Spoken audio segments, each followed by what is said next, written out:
Hello, my little piggies. Welcome back to I'm a Bit of an Expert, a Peppa Pig podcast. I'm your host, Josh Chapman, and joining me down the line is my co-host, Matt Frost. How you doing, mate? Good evening, Josh. Yes, I'm very good, and how are you? Oh, I'm pretty good. It's sort of, the house is quiet, just recording. I haven't heard a peep from the small ones. I think Cat is watching Bachelor in Paradise or something in the other room, or something that's not Peppa Pig, so I don't want to know about it. Whatever it is, it's not important. But how are you doing? Yeah, pretty good. We've got our senior piggy, our 18-year-old piggy, is out there doing the dishes with her friend. So they're very well clattering organised around out there. So yeah. No dishwasher? Oh, there's we do have a dishwasher, but things. yeah, there's rules, Josh. Some things go in the dishwasher, some things do not. Oh no! I understand that. I remember our dishwasher went down at our old house for about 24 hours, and it was like the world had ended. It was just chaos. The house looked like a student hovel within about 24 hours without the dishwasher there, because everybody knows that it's great that dishwashers wash dishes, but there's also dirty dishes storage as much as anything else. Mm-hmm. Yeah, that's true. Yeah, I actually don't mind the washing up. That's probably one of those chores that I can sort of just do and sort of switch off a bit. So, yeah. Like podcasting. Yeah. It's a good chore to do when you want to switch off as well. Yeah. That's how I look at it anyway. But this week we're on babysitting. So what goes down in babysitting, mate? Well, the number one thing that goes down in babysitting is Mummy Pig and Daddy Pig are out on the town. They are well, they're dressed up to the nines. Yeah. So I'm not sure if that's Mummy Pig's birthday dress. I didn't cross-reference it. I mean, obviously, Daddy's got his tux and his top hat and his glad rags going. And I feel so foolish in that first episode where we said, I think it was dressing up. We were like, what is Daddy Pig ever going to do with a top hat and a tuxedo? Like, as if he's ever going to wear that. And I think we've been shown up a few times since that Daddy Pig quite likes getting all polished up and looking fancy and schmick. Yeah, to be honest, I think, and I stand to be corrected here, but I think they're both wearing slightly different outfits. So, yeah, Mummy Pig's definitely wearing something different. Well, you don't want to be seen in the same outfit. Well, she had a brand new birthday dress for her birthday, and this is not that dress. So interesting. Well, I'm glad that's the observant Matt Frost right there. Well, I'd probably on the little details. I'd probably pay a bit more attention to my partner, I'm going to assume, and so yeah. You're aware when Mummy Pig's got a new outfit on, but if your actual wife, has got something new on, you don't even notice. Like, well, Mummy Pig changed outfits, so I definitely saw that. But yeah, so they don't actually give any indication as to where they're going, but I like to think that they're a nice dinner or a night at the opera. Or yeah, I think they're theatre people. So I don't think they're just going off to see Jumanji or something like that. Yeah, I think they're it's something a little bit more fancy than just a night at the movies. Yeah. I'd like to think they're going to the theatre. What they're seeing. Book of Mormon, maybe, or Lion King. Are we going? Something animal we're going themed. To Book of Mormon later on this year. So. Oh right, well, it's fantastic. Yeah. It's don't take your gran, but it's. Well, she's dead, Josh, so I can't. Oh right, well then, sorry about that. Sorry to hear that, but she might not enjoy all the naughty words and the swearing in it or not. But you never know. The songs are very catchy, one way or the other.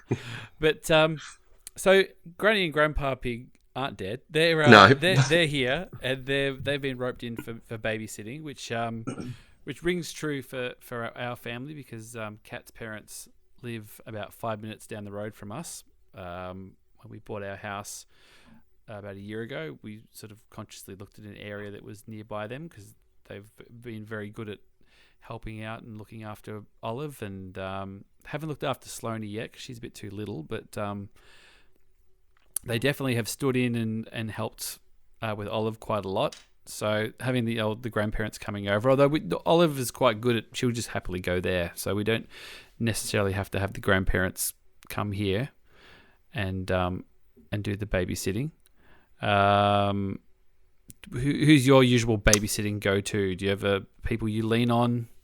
Yeah, we sort of find it a bit tough sometimes. We generally have to get people around here because Sabine and Sarai can sort of tend to tear up a foreign place pretty well. Yeah, for longer periods of time, we actually usually organise for my parents to, if we ever do get that 1 or 2 night thing that we've got to do, we tend to get my mum and dad come up from the country and just live up here. But we Sarai, she's 6. We're actually at the point where we can. She's just spent 4 or 5 days down with grandma and with Nanny and Gumpy, and yeah, she can be shipped off without too much trouble. Yeah, she loves it. Yeah, she really does. Olive's pretty good. She spent when Sloane was born, Olive spent quite a lot of time with Kat's parents, and she was happy to do that and go down there and hang out, which is good. But we've sort of had a bit of both. They've come in a couple of times to our house and just sort of sat around and watched the footy or something while we've been out doing something, or we would go to Golden before. Well, this year we didn't go because we had another baby, but previously we'd go to Golden Plains Festival or something along those ilk and be gone for a couple of nights, and Olive would be shipped off to the grandparents quite happily, which is good. But so basically they've been recruited to look after the kids, and Mummy and Daddy Pig wisely, they get them into bed before they leave the house, and everything looks like it's all going a little bit smoothly, but not the case. Nah. I think the first few times that we left our kids home, they sort of, we got a pretty desperate phone call or two. the curtains are on fire or something. Yeah, or a sort of a video message because Karina's family are deaf, so they'd sort of sign a message of desperation. It must seem a little bit more dramatic as well if it's signed. Well, it's a very it's very visually expressive. Like you use the expression on your face to convey the meaning of the words a lot of the time, So probably was. Yeah. There's a nice touch where Granny and Grandpa Piggy get a pizza delivered. It looks like that they've got a little. I'm assuming it's a veggie pizza. I don't think it's going to have any pepperoni on it, is it? Possibly not. Yeah. No ham and pineapple. Yeah. Although pigs do eat just about anything, but well, that is that is true. So they get all cozy. They get their pizza and start talking about how easy is this? This is no worries. And then Pepper and George have other plans. Basically, they start raising hell. Well, it's just as well because I didn't know whether it was going to go to the point where we're they're just going watching them eat pizza for 5 minutes. Yeah, well, even worse, they're going to start making out on the couch or something. So, no, it's probably just as well we got the kids back involved. So they sort of leap out of bed and then they're not even particularly subtle about what they're up to. They basically start throwing the ball around and getting the dress-ups going and jumping around and causing a ruckus. But then have I'm not quite sure the expression I'm looking for here, the gumption to basically jump back into bed and pretend to be asleep as soon as Granny and Grandpa Pig come up. And the worst thing is that they buy it. Like, where do they think this noise is coming from otherwise? Did they buy it though? I was looking at their eyes and I thought that they think they were just going like, well, as long as they're in bed now. I thought they exchanged looks as like, it was them, but they're back in bed now. Because when they're back down the bottom, it's getting in deep too. But he says, well, I think this time they really are asleep. So that indicates that they knew that they weren't. So right. So they were just kind of. I mean, they've obviously been raised their own little piggies before with mummy pigs, so they should know how to wrangle a couple of unruly children without too much trouble. A mummy pig would have been a hellraiser. So yeah, well, that's right. We already talked about she probably had some difficult teenage years where she was raising hell, or sneaking out the window, and meeting Daddy Pig halfway between his place and hers, and getting up to all sorts of nonsense. So, I'm not going to go. Do they get into Daddy's Pig's car and go porking?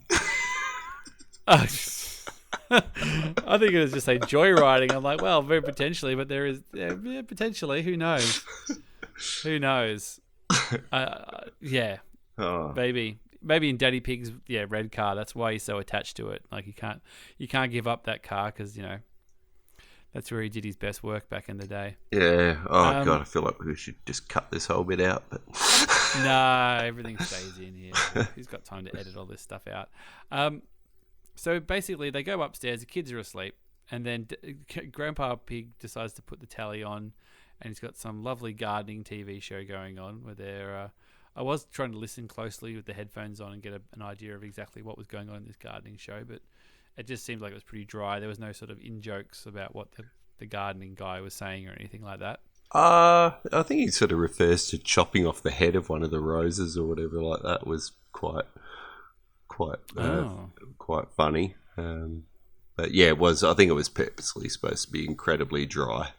So, well, which is pretty apt for gardening shows, really.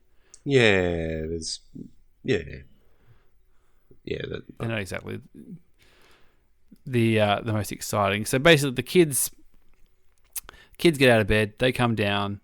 They're sort of sneakily hiding behind the couch to see what's going on with the television, and then proceed to say, "Can we watch television?" So they've kind of weaseled their way in downstairs, haven't they? I mean, if it was me, I'd send the kids back to bed again, but they seem to have. The grandparents always seem to indulge a little bit, don't they? Yeah. I think. Well, what do you do, really? Like, it's not your problem. It's like, well, if Mummy and Daddy Pig will be back from the theatre soon, and then they can deal. Yeah, that's right. Like you're obliged to do it. Your family, like you can phone it in and just. So Pepper's not that impressed with the gardening TV show. And then she basically just suggests that Grandpa Pig decide to start throwing us up in the air. So they basically just get them more and more riled up. I'm surprised they didn't just give them a bag of sugar to start eating. Yeah, and I don't know, you might sort of find it more when yours are a little bit older, but sometimes like there's a fine line between really getting the kids revved up and having really big, physical play with them and fun with them, wearing them out, and just if you can time it right, and then go to bed, they'll go to sleep really quickly. And so only from my own perspective, own experience here. I'm not gonna. You're walking the tightrope. Yeah, but sometimes it just overshoots the other way, and they won't stop bouncing off the walls, and you're trying to get them into bed, and it's no damn good. So, well, then they start chasing them around the room, basically. So if the logic is to wear them out, they kind of double down on that and chase the kids around. And then we sort of do a little jump forward in time. It's not really established how long Mummy and Daddy Pig are out for, but they turn up back at the house and they've had a lovely evening, and they might have been revisiting the hits in the little red car. We don't really know. Might have been baking out. Bacon. He's got a whole bunch of them. He's got a whole bunch of them he's been saving. And they turn up, and then they go downstairs, and everybody's asleep on the couch. Looking pretty cozy. Yeah, and so we went down to my folks. Like Sarai had gone down earlier. We'd taken her down there earlier, and the kids had just hit that age where they actually really miss each other. So, so they were talking on the phone, and they were, how many sleeps till we get to see each other again? And I don't get too sentimental. They start fighting as soon as they see each other, but it's really good to see you. All right, now I'm going to kill you. But we both had some work commitments that day and didn't leave till late and didn't get home. And it was funny because Sabine tried to stay awake so long in the car, even long past dark, long past their bedtime, and then she gave up about 30 minutes out of getting to mum and dad's town. And Soraya apparently had been the same. We walked in and she was asleep on Nanny. They tried to hold it together, and she just fell asleep. So we just put them into bed together, and they just could wake up and start punching each other then. So and order was restored. Yeah.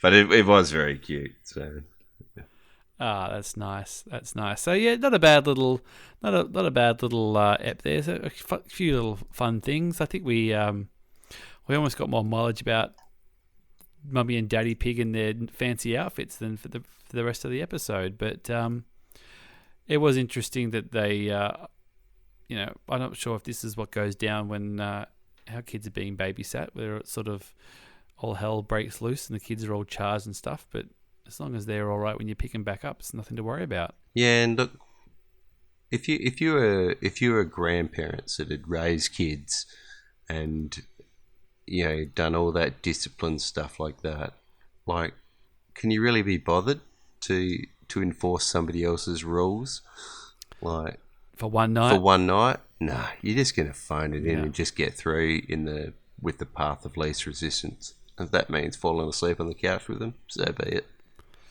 Yeah, it's very true. It's very true. So not a bad little one. There any other closing thoughts on this one before we wrap it up, mate? No, I always like to see Grandpa Pig. He's your boy. He's my boy, and it's pretty good and pretty true to life. This one, I don't think the writers' room, where it wasn't a after Friday lunchtime job. This one, no, it was a good little episode, and you can find us at Peppa Pig Pod on the socials. If you want to leave us a review on iTunes, a few people have. Thank you for that.